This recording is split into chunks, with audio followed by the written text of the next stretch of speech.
अच्छा जी, आज के चैप्टर के नोट्स हैं जो चैप्टर नंबर 4 हमने डिस्कस करना है। ठीक है, जो चैप्टर नंबर 4 हम डिस्कस करेंगे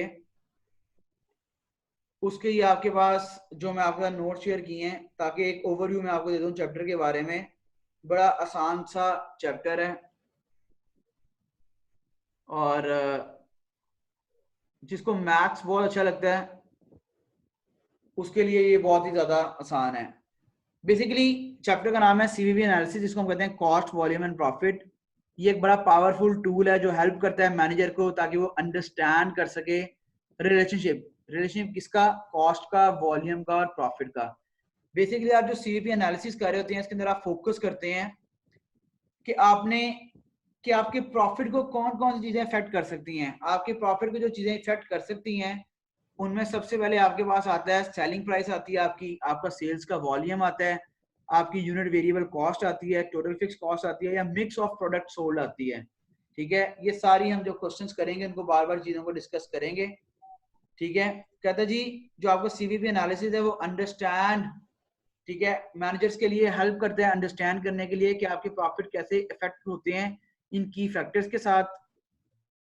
आपने जितने भी बिजनेस के डिसीजंस लेने होते हैं आप इस टूल को इस्तेमाल करते हैं। ठीक है, these decisions include what products and services to offer, आपने कौन सी प्रोडक्ट्स एंड सर्विसेज को ऑफर करना है, आपने क्या उनसे प्राइस चार्ज करनी है, आपकी मार्केटिंग स्ट्रेटजी कौन सी होगी जो आप इसको यूज करेंगे, और आप अपना कॉस्ट का ऐसा स्ट्रक्चर कौन सा डेवलप करेंगे जो आप इंप्लीमेंट करवा सकेंगे।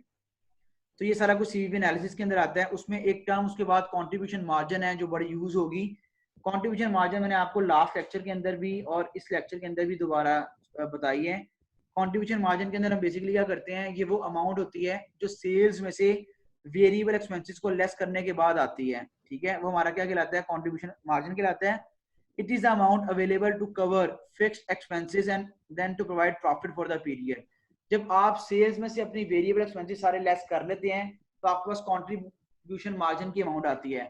अब आपने इस कंट्रीब्यूशन मार्जिन में से अपने बाकी प्रॉफिट को भी मैनेज करना होता है और आपने अपने बाकी सारे फिक्स एक्सपेंसेस को भी लेस करना होता है। जो एक मेन चीज है जब हम इसके अंदर क्वेश्चंस के अंदर चीजों को डिस्कस करेंगे उसमें सीवीपी रिलेशनशिप आता है एक। ठीक है, अब बेसिकली कॉस्ट वॉल्यूम प्रॉफिट का हम रिलेशनशिप देखेंगे कि सेल्स के लिहाज से प्रॉफिट के साथ इसका रिलेशनशिप कैसे डेवलप होगा। तो उसके लिए हम एक इक्वेशन को यूज करते हैं। वो इक्वेशन क्या है कि profit is equal to unit contribution margin, CM stands for unit contribution margin, और उसको हम मल्टीप्लाई करते हैं क्यू के साथ, क्यू स्टैंड्स फॉर क्वांटिटी। ठीक है, और उसमें से हम माइनस कर देते हैं फिक्स्ड एक्सपेंसेस को। तो क्वेश्चन के अंदर हमारे पास डेटा गिवन होगा, प्रॉफिट भी गिवन होगा, कंट्रीब्यूशन मार्जिन हमने खुद निकालना होगा। उसको निकालने के लिए कंट्रीब्यूशन मार्जिन कैसे आता है मैंने उसके नीचे फार्मूला भी लिख दिया है कि आप सेलिंग प्राइस पर यूनिट में से माइनस करते हो वेरिएबल एक्सपेंस पर यूनिट। ठीक है, यूनिट कंट्रीब्यूशन मार्जिन को निकालने के लिए आप सेलिंग प्राइस में से वेरिएबल प्राइस को लेस कर दोगे तो आपके पास यूनिट कंट्रीब्यूशन मार्जिन की अमाउंट आ जाएगी, जिसको हम मल्टीप्लाई करेंगे क्वांटिटी के साथ। क्वांटिटी हमने फाइंड आउट करनी होगी यूनिट्स के अंदर, और उसको हम माइनस कर देंगे उसमें से फिक्स एक्सपेंसेस को।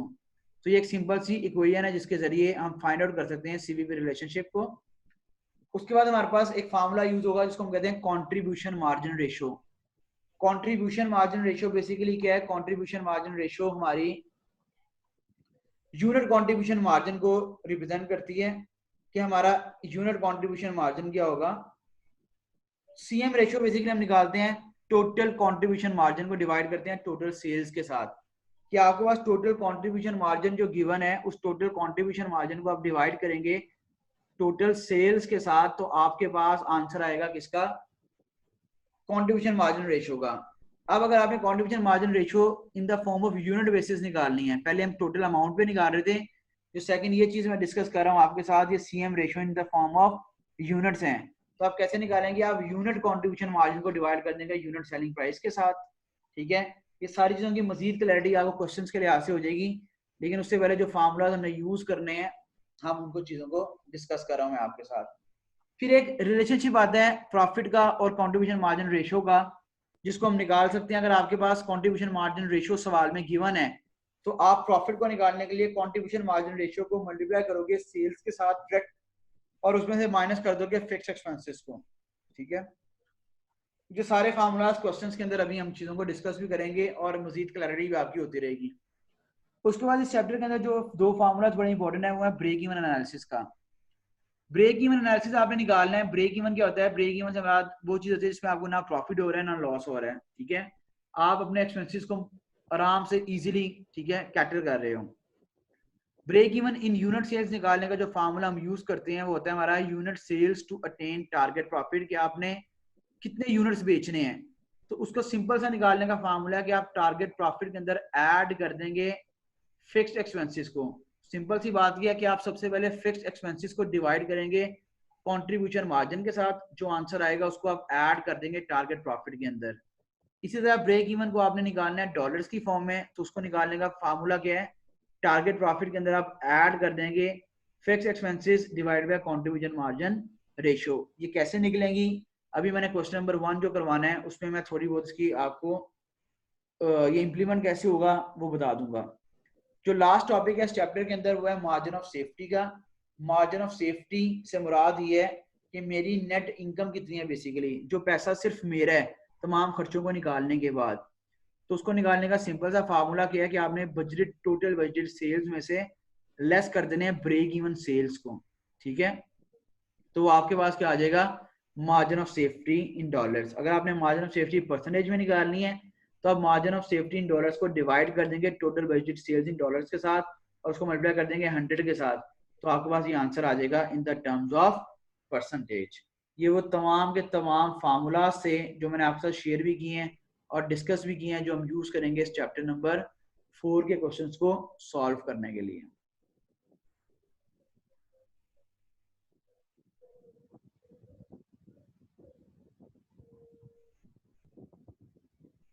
डन जी। कोई चीज जो आपने पूछनी हो, जो आप लोगों को समझ ना आई हो, सर वो ये आप मुझे मुझसे पूछ सकते हैं। एक ब्रेक इवन सेल आपने कहा था वो माइनस करके एंड वाला जो बताया था, उसमें ब्रेक इवन सेल कैसे आएगी? वो गिवन होगी या खुद निकालेंगे उसको? वो फार्मूला बेटा हम पुट इन करेंगे, हमारे पास दोनों आंसर्स गिवन होंगे, ठीक है। हम उनको डिवाइड करेंगे और उसके बाद हम क्या करेंगे, उसका आंसर नहीं, निकाल लेंगे। ये भी जब पर मैं हमने क्वेश्चन करवाता हूँ तो मजीद क्लैरिटी हो जाएगी आपको। चलो ठीक है।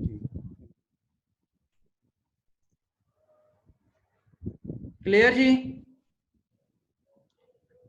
अब हम क्लास को रिज्यूम करेंगे। मेरी कोशिश है कि 7:05 पे हम क्लास को रिज्यूम कर लें, ठीक है। जब आप क्लास के अंदर आएंगे तो फिर हम चैप्टर नंबर 4 का क्वेश्चन स्टार्ट करेंगे।